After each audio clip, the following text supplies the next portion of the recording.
I want to move on to, I want to go back to basketball. We're going to talk about women's basketball. Now, the last time we talked about women's sports on here was, I want to say May of 2023, around the time of softball season, which I think is happening now. We got in a lot of trouble, but got a lot of subscribers out of it. But let's talk Caitlin Clark, because she's the talk of the town. She's the talk of the town for a lot of reasons, but right now she is 2 wins into her NCAA tournament run. They're in the Sweet 16. She's getting a lot of criticism for how she has been behaving because Iowa hasn't looked as crisp as I think that people expect them to look. And Caitlin Clark, I think, has been forcing it because I think she's looking to win this last national title, tons of exposure. And people are getting on her because she's getting visibly frustrated. And what triggers me about this is the idea of people saying she's supposed to be a role model for the kids. And like, I can't with that stuff. And I know you agree with me that sports figures, no matter how pure, no matter how great they seem, your kids should not be looking up to these people. They should be looking up to you. All right, this is what I want to say to those people. Most of you clowns can't keep from losing your shit if a 16-year-old kid screws your order up at McDonald's, okay? And you're criticizing, a 22-year-old young woman who is invested like the majority of her life into being really good at something and is getting frustrated in these games that have the highest stakes of any game she's ever played in at this point in time. She's in the public eye. Of course, she hears, she gets plenty of praise, and there's plenty of people that do look up to her and admire her, but there's just as many haters, and she hears all that stuff too. And just like any other person, when you hear someone that is a hater that's running their mouths, you want to prove those people wrong, and you could sort of, which just isn't a good thing to do, but you could shift into maybe letting emotion steer the ship a little more than like focusing on the task at hand. And I think that's what we're seeing a little bit, right? She's getting a little emotional, I think, just with, outside noise, the frustration about how the team's playing. And, I think you're going to see those sorts of things. Is it stuff that like you want to see necessarily when you watch a game? Do we want to sit there and see these young athletes like hold it together a little more in tough moments? I mean, I think you'd say yes, because we think it's a valuable skill to develop, is how to hold it together in the face of adversity, and not react emotionally. But everybody has a breaking point. We all get frustrated, and that's what we're seeing. And like, I mean, it's just the same with the freaking, like, was it LSU and South Carolina, that scuffle? Oh, yeah. No one likes to see that stuff, but like, again, these are highly competitive people that have invested countless hours and years into this thing, and they're playing at a high level. And, at some point in time, tension and emotions are going to run over a little bit, and it might get ugly. And that's what happened. It doesn't, I don't think it makes anybody involved a terrible person. There's a lesson to be learned there. It's a teachable moment, right, for those people who are involved. But it's not, oh, these people, they're terrible role models. I tell you, you know what? You know who's responsible for being a role model for your children? You, Thank dummy. you. Like, Thank you. be a good parent. Be a good person. You're the person that your kids see every single day. Don't pass the buck off to some kid that they watch on TV once a week. That's ridiculous.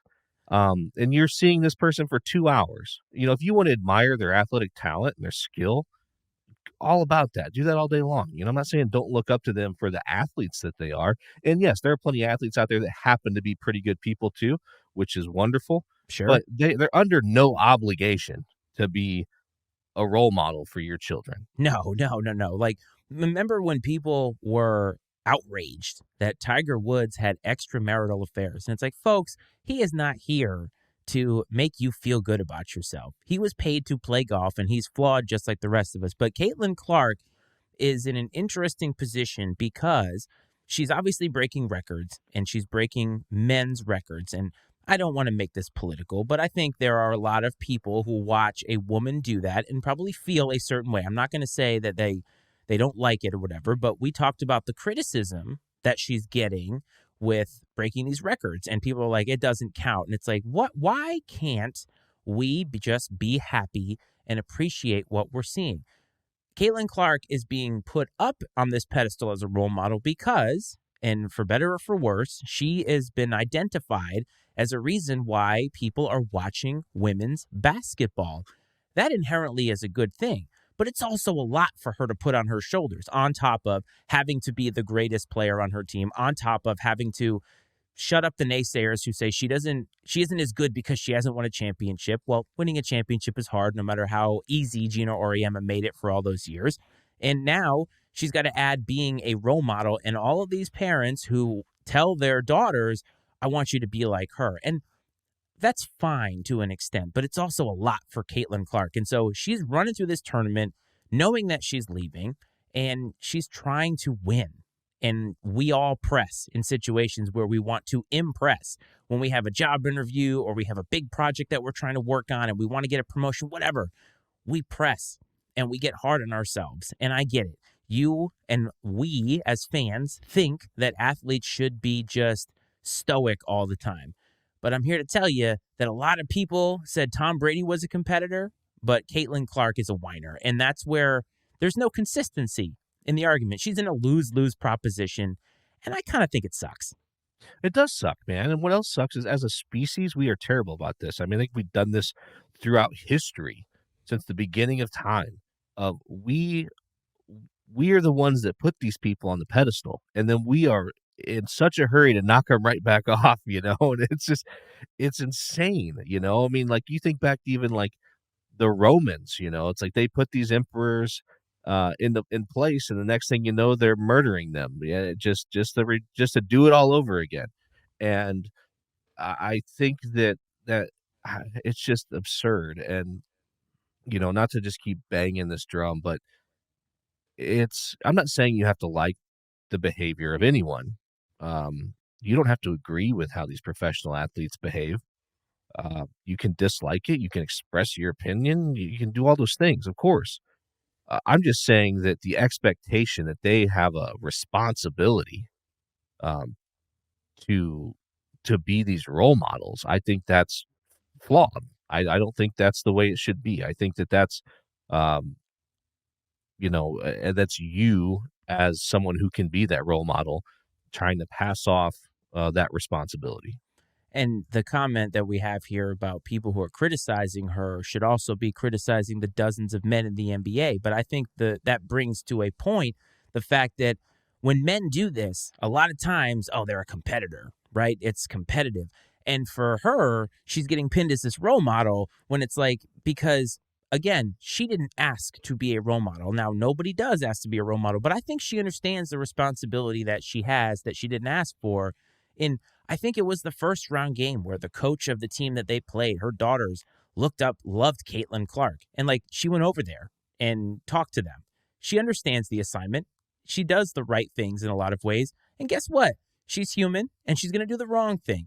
But on the other side, right, you have Kim Mulkey, who constantly seems to act out in these ways, and people give her a pass because, well, she wins. And it's like there's just no consistency whatsoever, right? And yes, a lot of the things that we talked about are overblown, like the South Carolina fight and all that kind of stuff. It is what it is. These things are going to happen. I'm just saying that people are hating on Caitlin Clark. Probably the same people who are saying that her records are illegitimate are also asking her to be a role model. Go F yourself. Yeah, I mean, I think in Kim Mulkey's case, she's a character. You know what I mean? Um, she's like Bobby Knight or Lou Piniella. Like she's a character and Sweet Lou. successful, which helps a lot too. Oh, of course. And so it's it, it it's the same stuff. I mean, Kim Mulkey, she's the same way, just highly competitive, and wants to win. And I'm sure that some of it is shtick, just to maybe maybe that's part of the way that she can get an edge with her team and motivate them or whatever. Because at the end of the day, like whatever you got to do to motivate these players to play at their highest level, to give you an opportunity to win a championship, that's what these coaches are going to do. And a lot of them have different ways of going about it, and they know what buttons to push and what works for them. And again, I don't have to like it. I could think it's stupid, but at the end of the day, that's just it. I just think it's stupid. I can choose not to watch it. Um, Kim Mulkey doesn't know me shit. Absolutely not. And I can guarantee you that if she ever saw you in person, she'd probably punch you in the face just because she didn't like the way or the cut of your jib. But I will say this before we move on. I kind of like it a little bit that Kim Mulkey is sweating, just a little bit over this impending article that we have no idea what it's about. She obviously knows what it's about, and she tried to get out in front of it. But I kind of found it funny because I'm like, I'm kind of here for a little bit of Kim Mulkey sweating things out because I think she's used to making other people sweat. I'm just saying. Oh, definitely. And it's funny because, it's like, hey, this article's coming out, but it's not true. Or her saying that, like, she's getting, 48 hours notice. Well, no, you've had Total bullshit. 2 years notice. So here for And this. but also her talking about it ahead of it, trying to it's similar. It's in the same line as someone coming to you and saying, hey, no offense, but Yes, well, then they're about to say something offensive, right? It's in the same vein as that, with where all she's due coming respect. out and saying like, "Hey, there's going to be this thing, but Not it's true. not true." She's trying to discredit it before anybody's read a word of it. And why, at the end of the day, if you don't do anything wrong and you're a fairly high character person that lives with integrity, um, you don't have to you don't have to defend yourself against those things. Your reputation will stand on its own.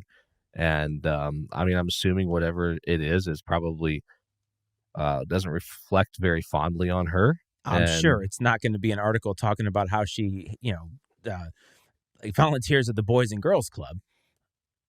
oh, probably not. No, No. I mean, I'm very curious what it is. And I will Oh, me say too. this much: it is sort of, and maybe journalism's it's a business, right? You're gonna get a lot of eyeballs on a story like that this time of year. The only shot I'll take at the writer is that, of all times to do it right in the middle of an NCAA tournament run is kind of shitty. Um, but again, it's a business. I get that, and you got to get eyeballs, and that you're going to get even more eyeballs when it's right in the middle of the biggest time of year for the sport. And maybe it's just a coincidence that it just happens to be this time of year, but it probably is a very uh, unwanted distraction for the LSU women's basketball team.